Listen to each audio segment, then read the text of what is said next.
사순절 네 번째 주일입니다. 우리를 부르신 영광의 하나님께 감사하며 예배하며 나아갑니다. 그러므로 우리는 예수로 말미암아 항상 찬송의 제사를 하나님께 드리자. 이는 그 이름을 증언하는 입술의 열매니라. 오직 선을 행함과 서로 나누어 주기를 잊지 말라. 하나님은 이 같은 제사를 기뻐하시느니라. 아멘. 다 함께 일어나서 찬송합니다. 93장입니다.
기도합니다.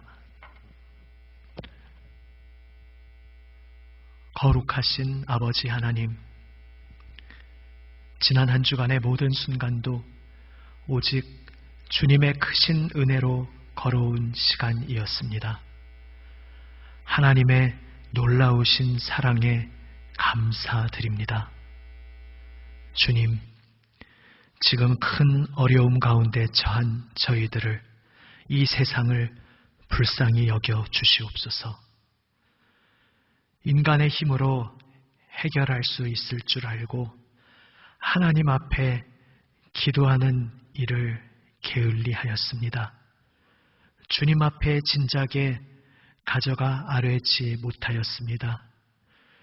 기도할 수 있도록 권한을 받고 기도하도록 의무와 명령을 받은 저희들이 사명을 게을리하였던 어리석음과 교만함을 용서해 주시옵소서.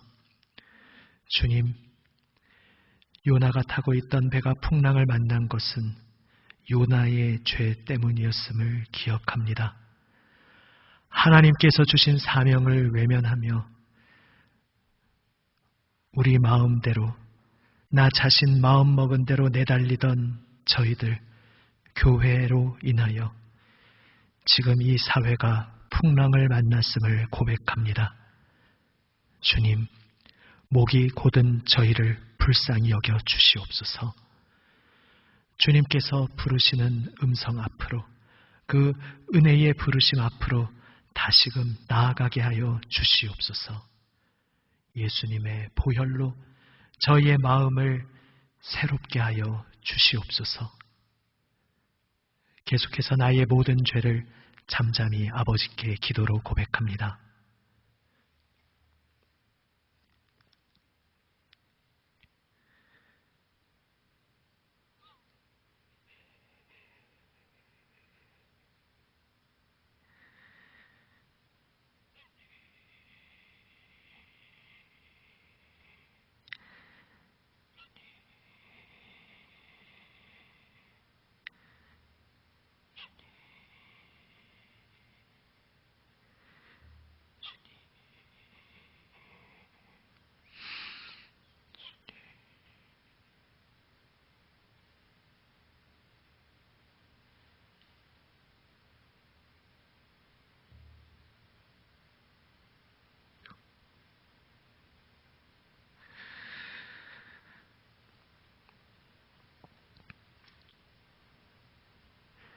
여기 우리 죄를 사하시는 하나님의 은혜의 말씀이 있습니다.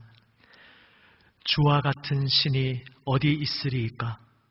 주께서는 죄악과 그 기업의 남은 자의 허물을 사유하시며 인애를 기뻐하심으로 진노를 오래 품지 아니하시나이다. 아멘.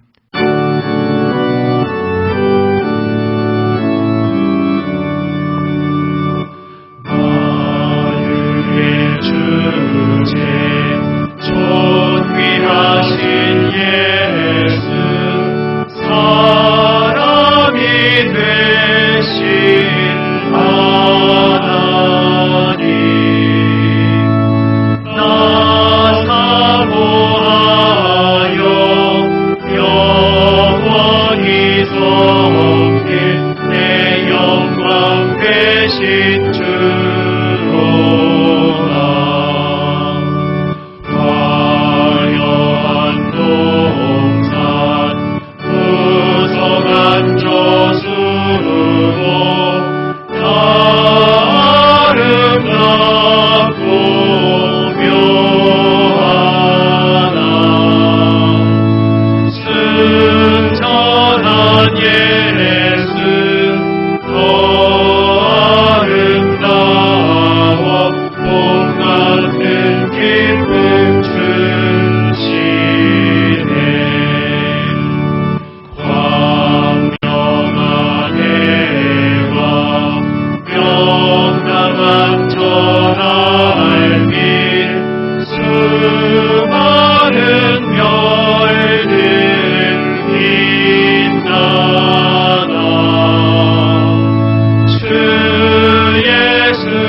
자리에 앉아 주십시오. 다 함께 기도합니다.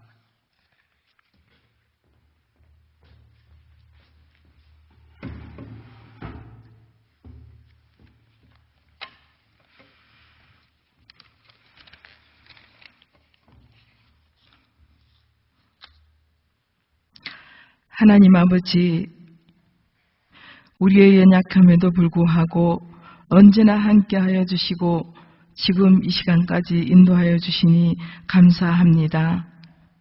하나님, 우리 작은 신음소리도 들으시고 인도하신 하나님, 지금 이 시대 지구촌 곳곳에서 이 나라의 이 민족에게 코로나19로 인해 큰 아픔과 고통 중에 있음을 아시는 하나님, 이로 인해 공고 중에 있는 이들 한 사람 한 사람 고쳐주시고 회복시켜 주옵소서.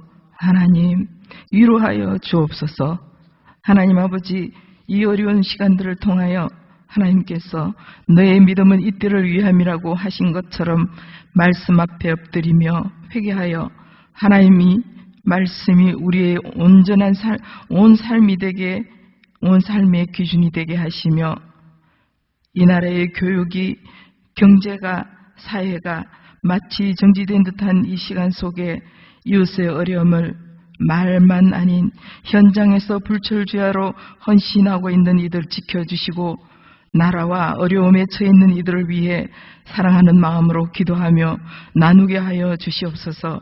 하나님 아버지, 남인중교회를 사랑하셔서 세워가시는 하나님, 온라인 예배를 통하여 함께하지만 말씀을 들고 다니엘 셋신 목사님 성령 충만하여 말씀 선포하게 하시고 건강을 지켜주셔서 성도들을 지혜롭게 잘 인도할 수 있도록 함께하여 주셨기를 간절히 소원합니다.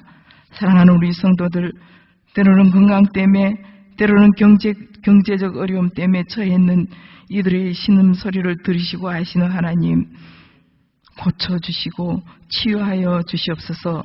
하나님 아버지, 그럼에도 불구하고 우리가 마치 비워진 마음처럼 내려놓는 마음에 실망하지 않고 하나님의 말씀으로 가득 채워 그 가운데 임재하실 주님을 만나는 시간들이 되게 하여 주시옵소서.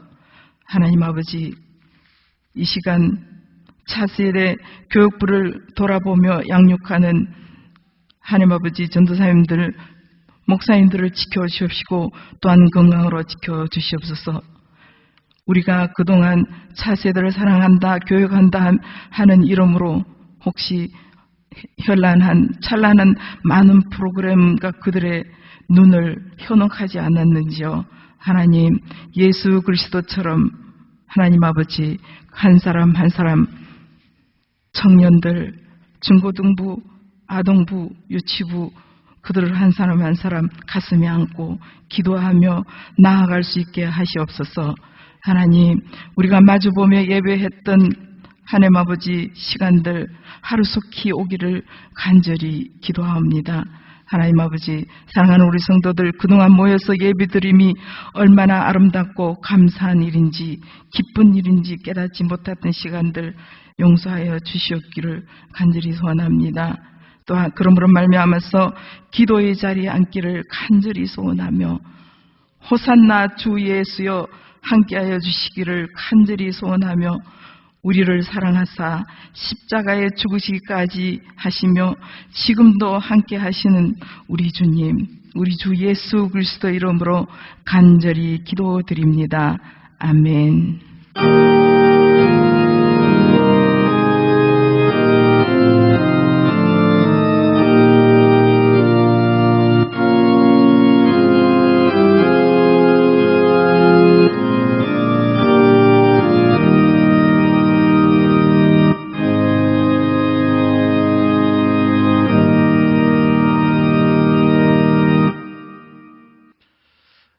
하나님의 말씀을 읽습니다. 모두 자리에서 일어나셔서 경청해 주십시오. 일어나시겠습니다.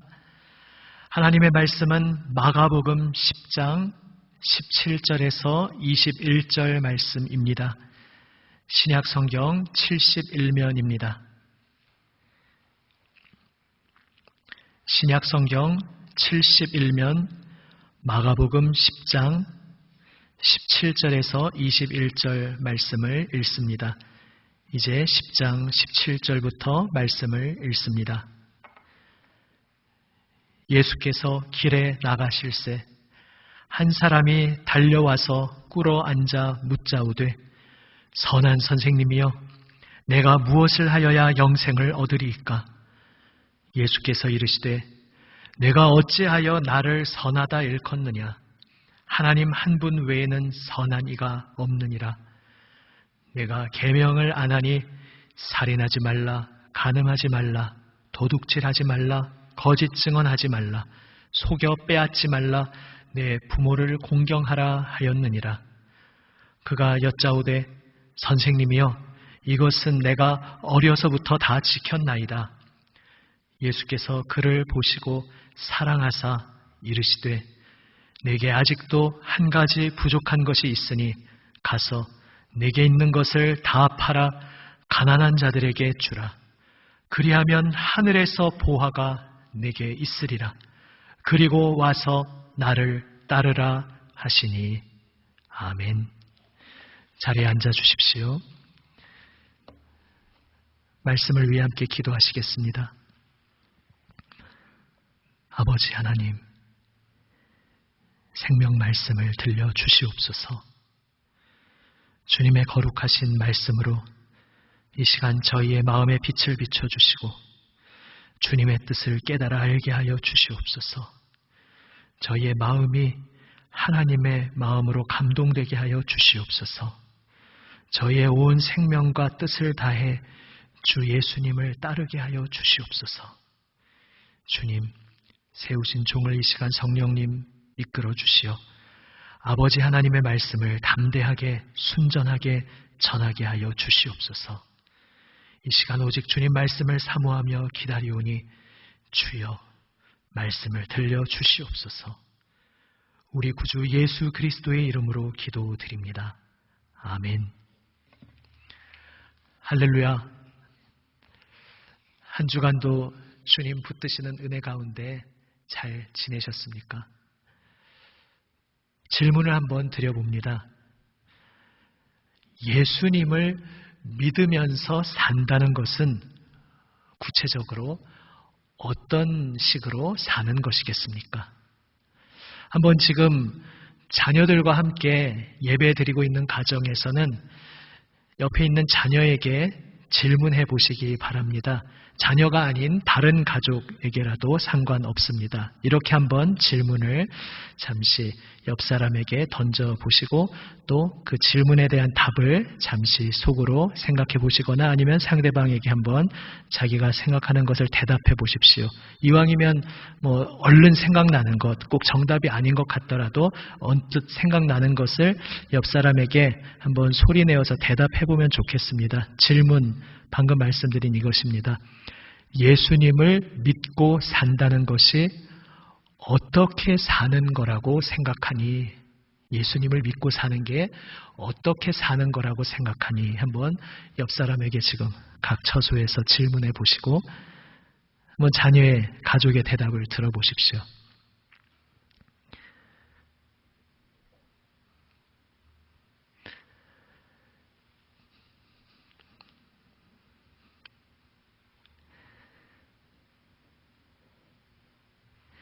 예, 질문하고 답을 들어보셨습니까? 거창한, 장황한 대답 말고 한번 얼른 생각나는 것을 간단히 대답해 보시면 되겠습니다. 몇 주 전에 저희 가정에서 우연찮게 아마 성경을 읽던 중에 그런 질문과 답을 듣는 시간이 있었습니다. 그리고 많은 것을 생각해 보게 되었습니다. 어쩌면 어떤 가정에서는 이런 대답이 나왔을지도 모르겠습니다. 예수님을 믿고 산다는 것은 교회 다니는 것, 예배 잘 참석하는 것, 식사하기 전에 꼭 기도하고 또 어려운 일 있을 때 기도하는 것, 교회 살림을 위한 봉사를 열심히 하고 그러다가 시간이 지나서 직분도 받고 그래서 예배 때 기도하라고 하면 기도 차례가 오면 기도도 하고 그런 것, 여러 가지로 대답할 수 있겠습니다. 아니면 좀 다른 차원으로 접근하신 분이라면 거짓말하지 않고 정직하게 사는 것, 이상한 유익하지 않은 얘기는 입 밖에 꺼내지 않고 관심을 갖지 않고 성적인 정결함을 지키면서 부부의 믿음을 지키면서 사는 것, 여러 가지 생각해 볼 수 있습니다. 오늘 본문 이야기에서 한 사람이 예수님을 찾아왔습니다. 그는 질문합니다. 영생을 얻으려면 어떻게 해야 합니까? 내가 무엇을 하여야 영생을 얻을 수 있습니까? 결국 다르게 말한다면 하나님 믿고 섬기면서 하나님과 함께하는 삶에 어떻게 들어갈 수 있느냐, 이것을 물어본 것입니다. 예수님께서 무엇이라 대답하십니까? 3가지 혹은 2가지를 말씀하십니다. 너의 재산을 다 팔아라. 그리고 팔아서 어떻게 하느냐? 가난한 자들에게 다 나눠줘라. 그리고 와서 나를 따르라. 이게 무슨 말씀입니까? 동의가 되십니까? 물론 그 앞에 먼저 대답하신 것이 있었습니다. 계명을 언급하시면서 쭉 이런저런 대표적인 계명들을 말씀하시자 그 사람은 어려서부터 다 지켰습니다. 대답을 했고, 그것에 대해서 예수님께서 아직 한 가지 부족한 게 있다 하면서 이 대답을 하셨습니다. 예수님의 이 말씀을 문자적으로 악용하면서 흔히 사이비 교주 같은 존재가 그렇듯이 자기 추종자들에게 당신의 재산을 다 팔아서 바치시오, 이렇게 적용하라는 말씀은 당연히 아닙니다. 사실 예수님은 자기 자신에게 바치라고 하지도 않으셨습니다. 가난한 자들에게 나눠주라고 하셨죠. 하지만 반대로 이 말씀이 너무 부담스럽고 엄두가 나지 않는다고 해서 추상화시키고 어떻게 해서든지 충격을 누그러뜨리고 약하게 만들려고 내 마음대로 할 수도 없습니다. 영생을 얻으려면 어떻게 해야 합니까? 사실 그것은 나를 따르라, 결국 이렇게 말씀하신 것처럼 예수님을 믿는다는 것은 결국 어떤 것입니까? 이러한 질문과 바꿔서 생각할 수 있습니다. 그래서 그 질문을 제가 처음에 드렸습니다. 우리는 예수님을 믿는다는 것, 예수님 그 영생의 삶에 참여한다는 것이 어떤 것이라고 생각하며 살고 있겠습니까? 예를 들어서 다음 본문을 보면서 우리는 어떤 식으로 적용하고 실천해야 하겠다고 생각하십니까? 다니엘 6장 10절 말씀입니다.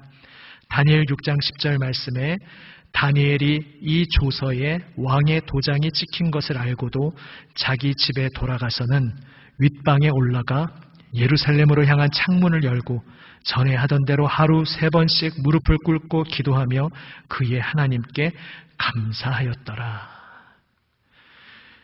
우리가 예수 믿는다는 것이 어떤 것인지, 기독교인으로서 산다는 것이 어떤 것인지 어떻게 생각하느냐에 따라서 이 말씀을 적용하는 방향이 달라질 수 있습니다.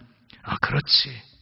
지금 권력이나 정부가 예배 드리는 것을 가로막을 때 믿음이 있다면, 진짜로 참된 믿음이 있다면 그것을 단호하게 거부하면서 다니엘처럼 예배를 계속 드려야지, 계속 창문을 열고 떳떳하게 예배를 드려야지, 이렇게 적용하시겠습니까? 물론 이 본문을 그렇게 적용해야 할 때가 있습니다. 우리도 일제강점기를 경험했습니다. 권력이 자기 황제를 숭배하도록 하면서, 혹은 이데올로기, 특정 사상을 강요하면서 하나님 말씀의 그 참된 의미 그대로 선포하지 못하게 막고 축소시키고 왜곡시켜서 자기들 입맛에 맞도록 자기 틀 안에 가두어서 그렇게 전하라고 할 때, 혹은 심지어 예배를 금지할 때에 성도는 죽음도 불사하고 예배를 지켜나가야 할 것입니다. 하지만 우리는 이 다니엘의 실천을 지금 우리 시대의 맥락에서 더 폭넓고 깊게 들여다보고 적용할 수 있어야 합니다. 이를테면 다니엘이 지키려던 것은 무엇입니까?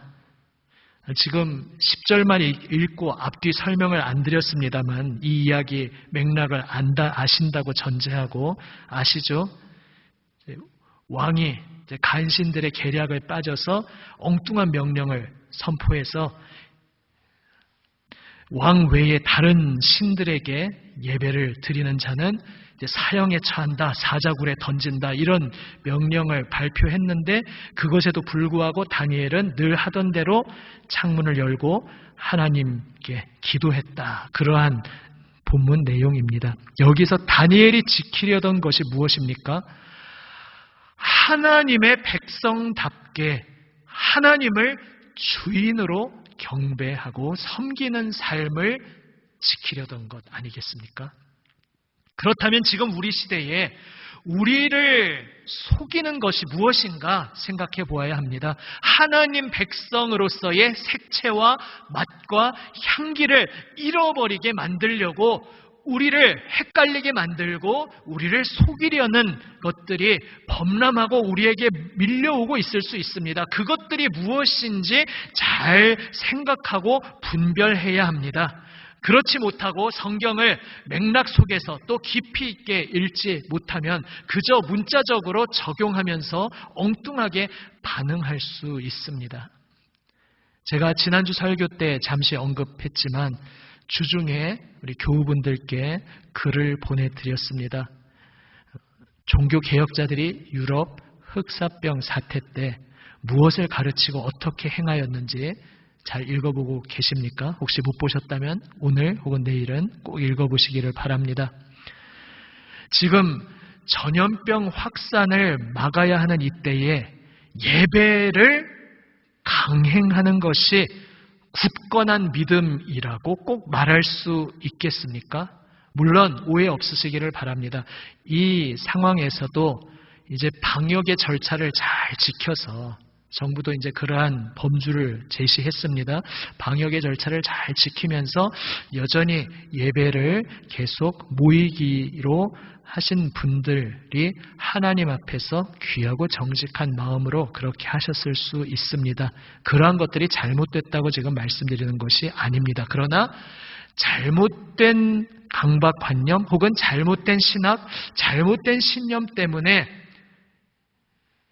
경솔하게 아무 대비책도 없이 그저 모이기에 힘쓰면 다 자동으로 모든 것이 해결될 것이라고 그렇게 잘못된 생각을 하고 모이고 있다면 그것이 과연 하나님께서 기뻐하시는 길일까 우리는 잘 생각해 보아야 합니다. 혹 정부에서 다소 강경한 정책을 쓴다고 해서 거기에 흥분하실 것도 없습니다. 지금 적어도 아직까지는 이런 것들이 믿음을 박해하는 그러한 움직임이라고 할 수는 없습니다. 우리는 지금 이 사태 속에서 이 사회의 안전과 건강을 위해서 모든 시민들이, 국민들이 함께 협조해야 하고 우리 교회도 성도들도 이 사회의 일원으로서 그러한 것들을 잘 지켜나가야 합니다. 로마서 13장의 원리인 것이죠. 하나님의 백성으로서의 맛과 향기를 잃어버리는 또 다른 대표적인 경우가 있습니다. 무엇이겠습니까? 요나 1장 4절 5절 말씀을 제가 읽어봅니다. 요나 1장 4절 5절 말씀에 여호와께서 큰 바람을 바다 위에 내리심에 바다 가운데에 큰 폭풍이 일어나 배가 거의 깨지게 된지라. 사공들이 두려워하여 각각 자기의 신을 부르고 또 배를 가볍게 하려고 그 가운데 물건들을 바다에 던지니라. 그러나 요나는 배 밑층에 내려가서 누워 깊이 잠이 든지라. 요나가 탄 배가 왜 풍랑을 만났습니까? 사실 지난주 예배 때 이제 참회의 고백의 기도할 때 제가 잠깐 언급했었고 오늘도 조금 더 한 단계 나아가서 언급을 했습니다. 요나가 탄 배가 풍랑을 만난 이유는 요나가 도망쳤기 때문이었습니다. 누구로부터? 하나님으로부터 도망쳤기 때문이었습니다. 하나님께서는 요나를 향해 니느웨에 가서 그곳으로 가서 하나님의 말씀을 외치라고 사명을 주셨는데 요나는 그게 마음에 들지 않았습니다. 그렇게 하고 싶지 않았습니다. 그래서 니느웨와는 정반대 방향으로 도망치려고 배를 탔습니다. 하나님께서 주신 사명을 외면한 요나 때문에 하나님께서는 풍랑을 보내셨고 결국 요나와 같은 배를 탄 사람들이 졸지에 고생을 하게 되었습니다. 그런데 요나는 그것도 모르고 쿨쿨 잠들어 있었습니다. 어쩌면 오늘 이 시대 우리 그리스도인의 모습이 어떤 면에서 요나의 모습과 비슷한 면은 있지 않을까. 우리 자신을 겸허히 돌아보아야 할 때입니다. 우리가 살아가는 이 사회가 어려움에 처할 때 우리 성도들이 어떠한 고백으로 하나님 앞에 나아가야 하겠습니까? 물론 당연히 기계적으로 어떤 자학적으로 자책하며 그렇게 하자는 것이 아니고 이 말씀의 맥락에서 성경 전체의 깊은 신학 속에서 우리는 하나님 앞에 고백해야 합니다. 하나님, 저 어떤 무리들 때문에 저 어떤 사람들 때문에 그것이 아니라 하나님, 무엇보다도 소돔성에 10명만 깨어 있었다면, 예루살렘에 한 사람만 깨어서 하나님 바라보고 있었다면, 하나님께서는 지금 수많은 세상 사람들 중에 한 사람을 찾고 계시는데, 하나님, 지금 이 사회가 이 어려움에 처한 것, 깨어있는 한 사람을 찾으시는 그 하나님 앞에 제가 온전히 응답하지 못했기 때문입니다. 예수님을 이미 알게 되었는데, 하나님께서 먼저 만나주셔서 하나님을 알게 되었는데, 그 하나님께서 명하시는 그 사명 앞에 온전히 엎드리지 않은 바로 저 때문입니다. 우리 하나님의 백성들로 인한 것입니다. 우리는 하나님 앞에 겸허히 고백하며 간절히 하나님 앞에 구해야 합니다. 예수님께서 이 땅에 오셔서 무엇을 하시려 하셨습니까? 요나에게 주신 사명과 일맥상통합니다. 하나님이 계신 것을 알지 못하는 온 천하 만민들에게 하나님이 살아계시다는 것, 바로 이 세상을 창조하신 분이 계시고 그분이 사랑으로 이 세상을 향한 계획을 가지고 계시고 그분 앞에 나아오는 것, 그분 앞에 돌아오는 그 자리에 생명이 있다는 것을 온 세상에 알리기 위함이셨습니다.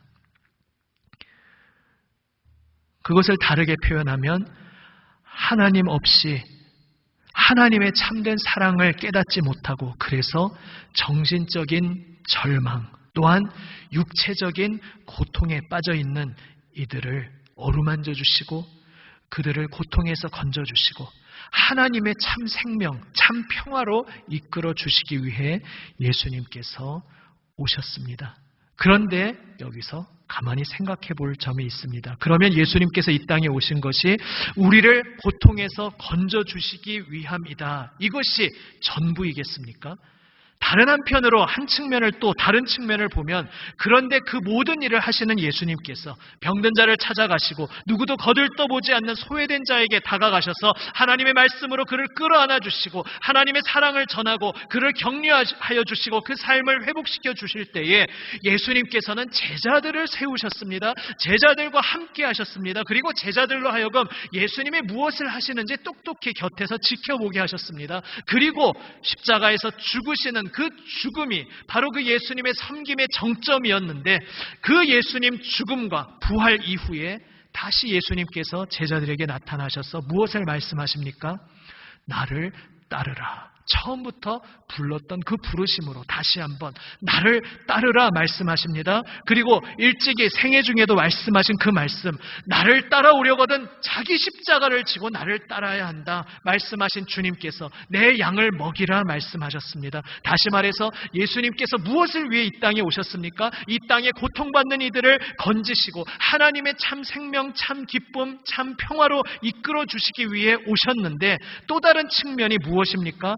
예수님의 그러한 삶, 사람들을 섬기고 그들의 고통 속으로 뛰어들어가서 그 고통을 함께 짊어지시고 그들의 죽음을 자신의 죽음으로 가져오시고 그리하여 죽기까지 섬기심으로써 그 상대방을 생명으로 이끌어 오시는 그 예수님의 삶을 동일하게 살도록 제자들로 하여금 예수님을 따르는 이들로 하여금 예수님의 그 삶을 따라서 예수님처럼 동일하게 그러한 삶을 살게 하시기 위해 예수님께서는 이 땅에 오셨습니다.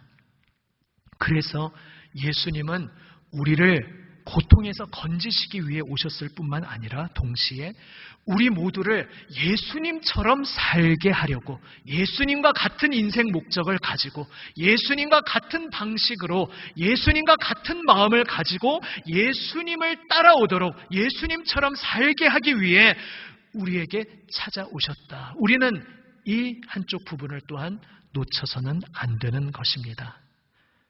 그래서 성경을 적용하고 예수님을 바라보는 시각이 좀 보수적이냐 아니면 진보적이냐에 따라서 강조점이 좀 다를 수 있는데 사실은 그 두 가지가 모두 중요합니다. 보수적인 쪽에서 좀 더 무게를 두는 우리를 구원하시기 위해 오셨다라는 것과 좀 더 상대적으로 진보적인 쪽에서 이야기하는 우리로 하여금 예수님을 따르게 하기 위해 오셨다. 예수님처럼 되게 하기 위해 오셨다. 심지어는 그것을 좀 더 충격적으로 표현하기 위해서 우리가 작은 예수다. 우리로 하여금 예수님이 되게 하기 위해 오셨다. 얼핏 들으면 이상하게 느껴질 수 있지만 그것도 성경에서 분명히 말씀하고 있는 예수님이 이 땅에 오신 목적인 것입니다. 예수님을 믿는다는 것은 무엇이겠습니까? 물론 사람들을 교회로 불러 모으는 것 중요합니다. 왜냐하면 예수님이 누구신지 우리가 알려야 하고 그 과정에서 믿음을 함께 고백하는 공동체로 모이는 것은 너무나 자연스러운 일이기 때문입니다. 하지만 무언가를 놓친다면 어떤 중요한 부분을 놓친다면 사람들을 교회로 불러 모으는 것은 그저 이 세상에서 어떤 상업적인 목적을 가지고 사람들을 집단으로 불러 모으는 것과 비슷해 보이는 착각을 불러일으킬 수 있습니다.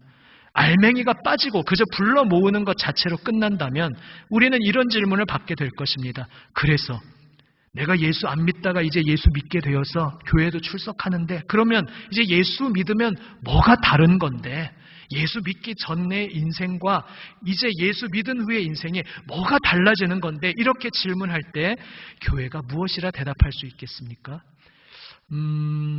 일단 예전에는 일요일에 그냥 놀러 갔잖아. 근데 이제부터는 놀러 가는 대신에 예배를 꼬박꼬박 참석해야 하는 것이야. 그리고 너의 돈 쓰던 여러 가지 항목이 있잖아. 그 항목 중에 교회에 헌금을 바치는 항목이 새로 추가되는 거야.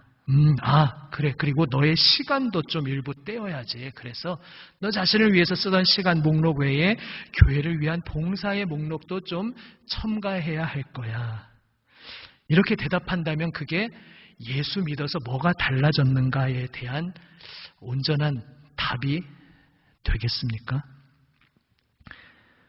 예수님께서 오늘 마가복음 본문에서 예수님을 찾아온 그 사람에게 무엇을 말씀하셨습니까? 나를 따라오라 말씀하셨습니다.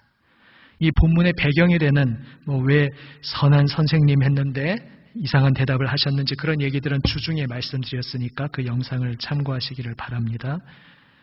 예수님이 선한 분이 아니시라는 것이 아니라 정말로 참된 확실한 기준을 너는 붙잡으려고 왔느냐? 그저 참고하려고 왔느냐?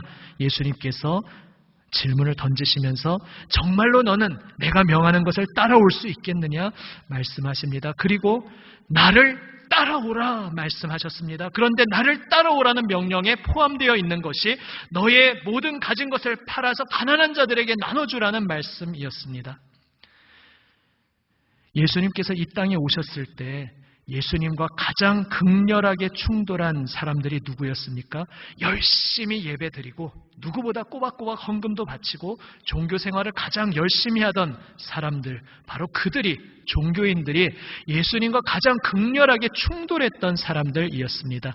뭐가 문제입니까? 종교적인 그러한 틀을 지키는 것이 잘못된 것입니까? 그것이 아니라 우리가 지금 복음서를 계속 함께 읽어나가시고 있지만은 그러한 종교적 틀을 지키고 성전을 유지하고 종교체계를 보존하는 데는 열심히 있었지만 그저 자신들의 종교를 유지하고 자기 만족을 위한 것이었을 뿐 정말로 하나님께서 무엇을 명령하시는지 우리를 어떠한 새로운 삶으로 부르시는지에 대해서는 관심이 없고 하나님의 뜻을 완전히 놓치고 종교적인 껍데기만 남아있었기에 그들이 예수님으로부터 가장 심한 책망을 받았고 그들은 결국 이를 갈며 예수님을 죽음으로 몰고 갔던 것입니다. 그러나 그러한 모든 껍데기를 깨트리시고 예수님께서는 부활 승리하셨습니다. 종교적 틀을 넘어서 하나님께서 구체적인 내용으로 말씀하신 하나님의 법도를 지키면서 부모를 공경하고 도둑질하지 않고 거짓 증언하지 않고 얼마나 다 소중한 이야기입니까? 거짓 증언으로 참 어지러운 세상을 우리가 살고 있습니다. 사적으로나 심지어 공적인 이름으로나 가짜 뉴스, 거짓 소식을 진짜인 양 아무렇지도 않게 던지고 아니면 말지 뭐 이런 식으로 무책임한 시대를 살고 있는 우리 시대에 거짓 증언하지 말라, 도둑질하지 말라, 간음하지 말라, 살인하지 말라, 속여 빼앗지 말라, 내 부모를 공경하라. 이것을 어릴 때부터 잘 지켜온 이 사람 얼마나 귀한 삶을 살았습니까? 그래서 예수님께서도 그를 보시며 사랑하셨다 마가복음은 이야기하고 있습니다. 하나님 앞에서 열심히 예배 드리는 것 당연히 소중합니다. 아무것도 아니라고 의미 없는 것이라고 하나님께서 말씀하지 않으십니다. 그리고 예배는 드리는데 삶은 엉뚱하다 이러면 문제가 되지만 부족하고 연약할지라도 그 속에서 이렇게 선한 삶을 살기 위해서 나의 생명과 인생을 바쳐오는 그러한 삶을 하나님께서 소중히 여기시고 사랑스럽게 보십니다. 그런데 예수님께서 이 사람에게 말씀하셨듯이 오늘 우리에게도 말씀하십니다. 그래, 너의 그 노력이 참 소중하다, 귀하다. 그런데 거기서 더 나아가야 한다. 더 나아가지 않는다면 너의 성실한 종교 생활, 도덕 생활은 그저 너 자신의 만족을 위한 것이고 여전히 너는 자기 인생의 주인 노릇을 포기하지 않고 자기가 자기의 주인 되어 살려는 그 틀을 벗어나지 못한 인생일 수 있다 말씀하고 계십니다.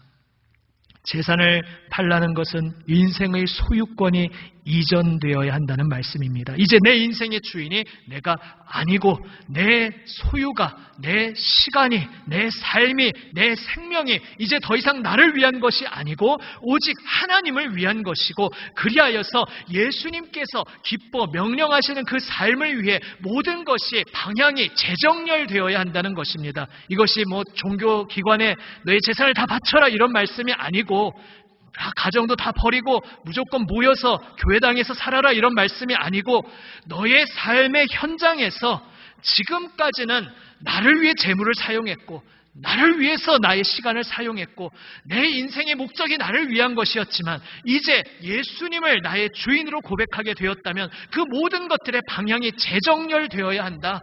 너의 주인이 예수님이심을 고백하고 모든 것들을 섬기는 인생으로 예수님이 그렇게 사셨듯이 또 다른 작은 예수가 되어서 예수님을 따르는 제자로서 예수님의 인생을 따라오라고 명령하시는 것이 바로 너의 재물을 다 팔고 가난한 자들을 위해 섬기며 이제 나를 따라오라는 예수님의 명령이셨습니다.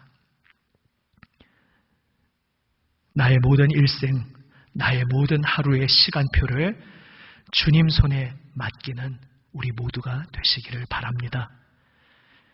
어릴 때 초등학교 다닐 때 시간표 한 번씩 다 그려보지 않으십니까? 동그라미 원을 그리고 거기에 이렇게 파이처럼 피자처럼 조각을 나눠서 몇 시부터 몇 시는 공부를 하고 몇 시부터 몇 시는 쉬고 몇 시부터 몇 시는 밥 먹는다 다 적어 놓습니다. 그 시간표를 짰던 목적을 가만히 생각해 보면 내 공부 시간을 확보하기 위해서 내 인생을 좀 더 체계적으로 살기 위해서 결국 내 인생을 내가 더 성공적으로 살기 위해서 결국 그 모든 틀은 내가 내 인생의 주인이라는 한계 안에 머물러 있었을 수 있습니다. 시간표를 그렸던 분들이 다 그렇다는 것이 아니라 많은 경우에 그럴 수 있습니다. 그러나 이제 우리는 우리의 시간표를 무엇을 위해 그리는가? 모든 것들이 주님을 위한 것으로 주님이 살아가시는 그 새로운 방식, 전혀 다른 새로운 방식, 그 삶의 목적으로 재정렬되어서 바로 그 주님을 위해서 살아가는 그 발걸음을 위해서 우리는 우리의 시간표를 주님 뜻에 맡기고 주님과 함께 우리의 서툰 손놀림이지만 우리 손 붙잡아 주시는 주님 손에 붙들려서 우리의 인생의 시간표를 새롭게 그려가야 하는 것입니다. 그리고 주님과 함께 그리는 그 시간표의 삶의 목적에는 바로 나눔이 있습니다. 그래서 성경은 내 눈앞에 보이는 한 사람을 내가 돌아보지 못한다면, 그를 사랑하지 못한다면 그는 하나님을 아직 사랑하지 못하는 것이라고, 주님을 아직 알지 못하는 것이라고까지 말씀하고 계신 것입니다. 오늘 우리가 살아가며 주님 앞에 드려야 할 참된 예배가 어떠한 것입니까? 참된 살아있는 제사가 무엇이겠습니까? 히브리서 13장 15절 16절 오늘 예배를 시작하며 선포했던 말씀이기도 합니다. 우리는 이 말씀을 통해 우리의 참된 예배, 참된 제사가 무엇인지 배우게 됩니다. 한번 자막을 보시면서 함께 읽어보겠습니다. 그러므로 우리는 예수로 말미암아 항상 찬송의 제사를 하나님께 드리자. 이는 그 이름을 증언하는 입술의 열매니라. 오직 선을 행함과 서로 나누어 주기를 잊지 말라. 하나님은 이 같은 제사를 기뻐하시느니라. 아멘. 우리의 참된 예배, 우리의 참된 제사는 찬송의 제사입니다. 하나님께서 모든 은혜를 베푸셨습니다. 제가 살아있는 것은 하나님의 은혜 덕분입니다. 이렇게 하나님께 영광 돌리며 하나님께 감사하는 찬송의 고백이 우리 삶에 늘 끊임없이 이어지는 고백이 되기를 원합니다. 그리고 더 나아가 선을 행함과 서로 나누어 주는 삶. 바로 이것이야말로 하나님께서 진정으로 기뻐 받으시는 제사 예배라고 우리에게 말씀하고 계십니다. 바로 우리로 하여금 이 새로운 삶을 살게 하시기 위해 예수님께서 우리에게 오셨습니다. 우리에게 오신 예수님께서 우리를 제자로 부르시며 나를 따라오라. 내가 걸어간 전혀 다른 새로운 방식의 삶을 나와 함께 살아가자 말씀하십니다. 예수님의 그 부르심에 우리 모두가 아멘으로 응답하며 주님을 따르는 가운데 주님과 함께 손잡고 살아가는 풍성한 생명의 삶, 선을 행하며 서로 나누는 그러한 사랑의 삶을 살아가는 우리 모두가 되기를 우리 주님의 이름으로 축원합니다. 아멘. 기도하시겠습니다.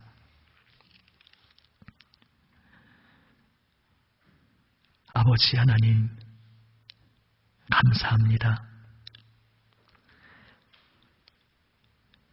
하나님께서 독생자, 하나님의 사랑하시는 외아들 예수님을 저희들에게 보내어 주시고 예수님의 그 흘리신 보혈로 십자가에서 저희를 위하여 내어주신 생명으로 저희를 새롭게 하여 주시니 감사드립니다.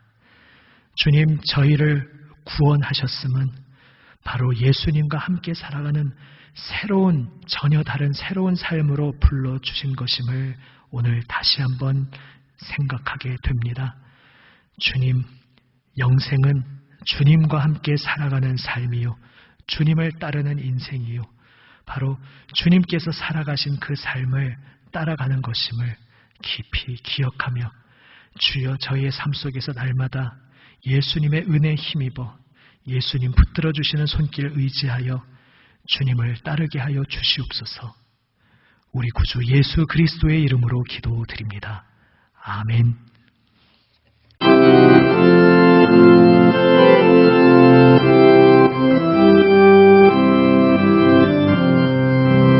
모든 소원 기도의 제목 예수님 닮기 원함이라. 예수님 형상 나 입기 위해 세상에 모아 기잖네.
주님 원주의 멸시 잡으시사 우리를 위해 고난을 받는 구주를 남게 하옵소서.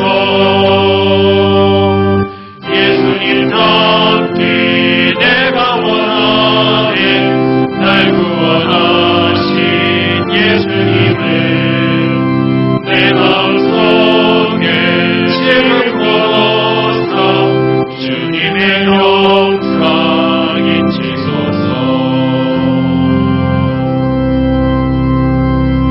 아멘.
하나님께 봉헌기도 드립니다. 아버지 하나님, 주님의 측량 못할 놀라우신 은혜에 감사드리며 하나님의 아들, 딸들 하나님께 예물을 드립니다. 감사의 고백을 받아 주시옵소서. 주님, 이 예물 드리는 손길 또한 주님 앞에 엎드려 온 생명과 마음을 바쳐 주님 앞에 엎드리는 모든 이들의 고백을 받아주시고 그 인생을 붙들어 주시옵소서.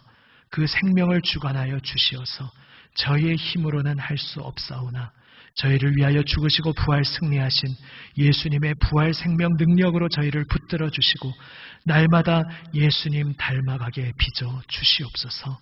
예수님의 그 생명의 삶을 따라 살게 하여 주시옵소서. 우리 구주 예수 그리스도의 이름으로 봉헌기도 드립니다. 아멘. 자리에 앉아 주십시오. 교회 소식을 나눕니다.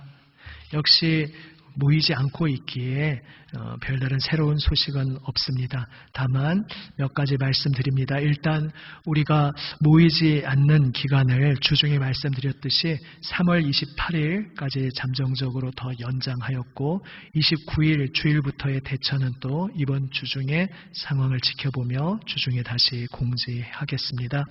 계속해서 만수동 지역과 인천 또 온 나라와 세계를 위해 한마음으로 기도하기 원합니다. 또한 지금 총회에서 권고사항으로 또 무엇을 이야기하였냐 하면은 다음 주 29일을 우리 온 교우들이 금식하며 이 시국을 다 하나님 앞에 올려드리며 간절히 기도하는 시간을 가지자, 이렇게 권고가 왔습니다.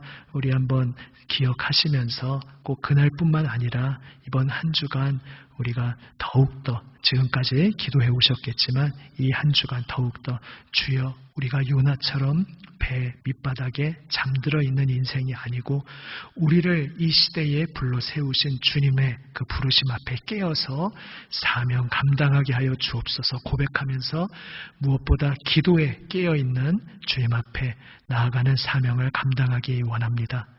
그리고 오늘 저는 그 하나님의 말씀 묵상을 잘 생각해 보시면서 나의 삶 속에서 어떻게 주님께 응답할 수 있을까, 어떻게 나눔의 실천을 감당할 수 있을까 생각해 보면 좋겠습니다.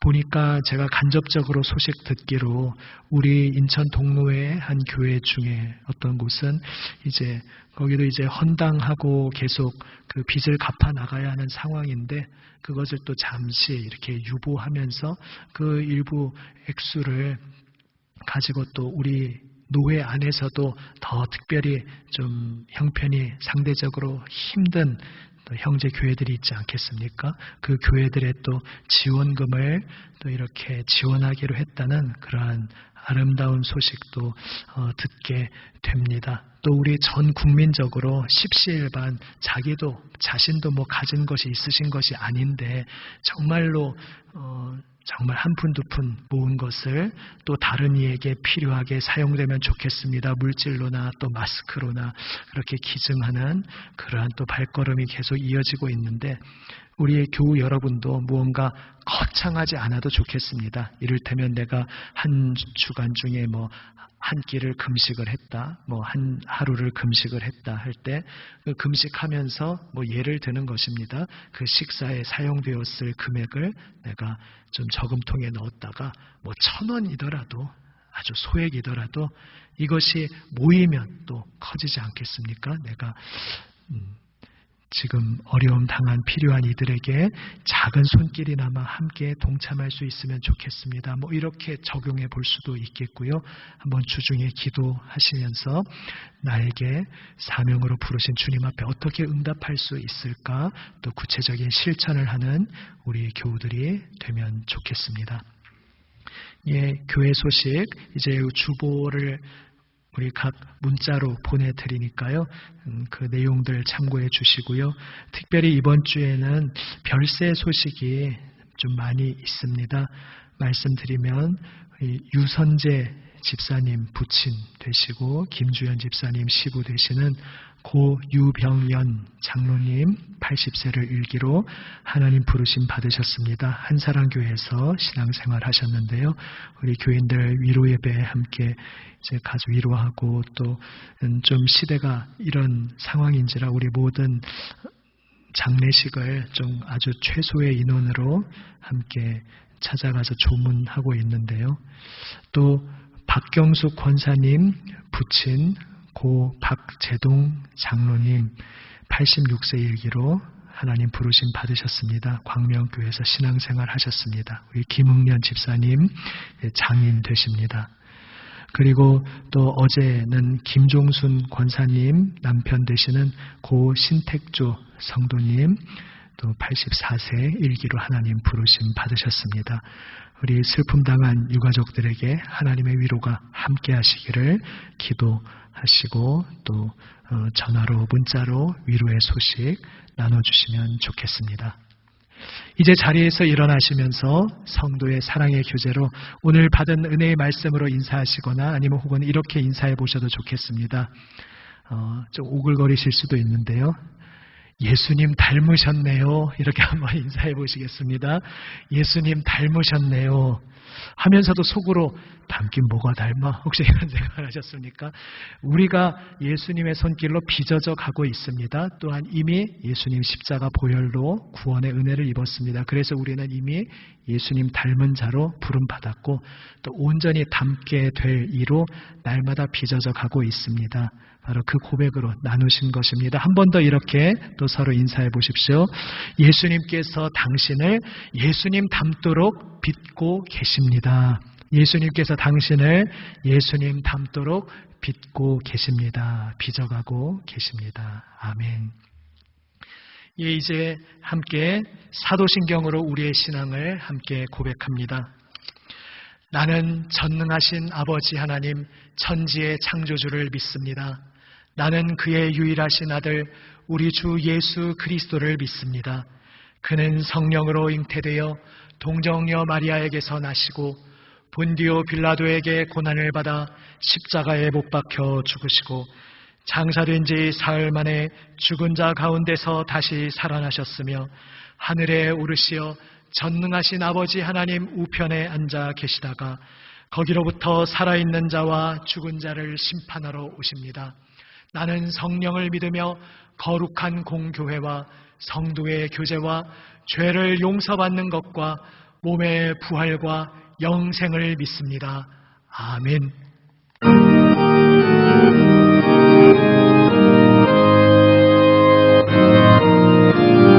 1절, 3절 합니다. 거친 세상에서 실패하거늘 그 손목 자국만 쳐라. 보낸 일 하나가 힘을 얻으리. 그 손목 자국만 쳐라. 그 손목 자국만 쳐라. 그 손목 자국만 쳐라. 주가 널 지키며 인도하시니 그 손목 자국만 쳐라. 내가 부활의 주 따라가려면 내가 부활의 주 따라가려면 그 손목 자국만 쳐라. 내가 주 안에서 길이 살리라. 그 손목 자국만 쳐라. 그 손목 자국만 쳐라. 그 손목 자국만 쳐라. 주가 널 지키며 인도하시니 그 손목 자국만 쳐라. 아멘. 지금은 우리 구주 예수 그리스도의 은혜와 아버지 하나님의 사랑과 성령님의 교통하심, 예수님의 형상대로 저희를 빚어 가심이 하나님의 놀라우신 사랑과 계획으로 부름받은 하나님의 모든 아들, 딸들 위에, 이들이 사랑하며 기도하는 모든 이들 위에, 이 나라 이 민족, 북한 동포들, 온 세계 열방의 주님 부르시는 모든 이들 위에 지금부터 영원까지 함께 하시기를 간절히 축원하옵나이다. 아멘.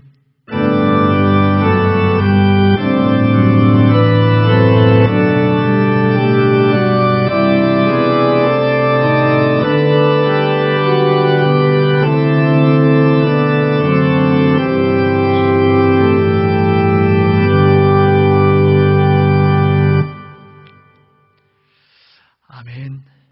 오늘도 주님 주시는 예배의 말씀 붙잡고 또 이 한 주간 예수님께서 우리를 빚으시는 손길 의지하며 예수님과 함께 손잡고 걸어가며 예수님의 삶을 따라 살아가는 우리 온 교우들, 온 가정 되시기를 주님의 이름으로 축원합니다.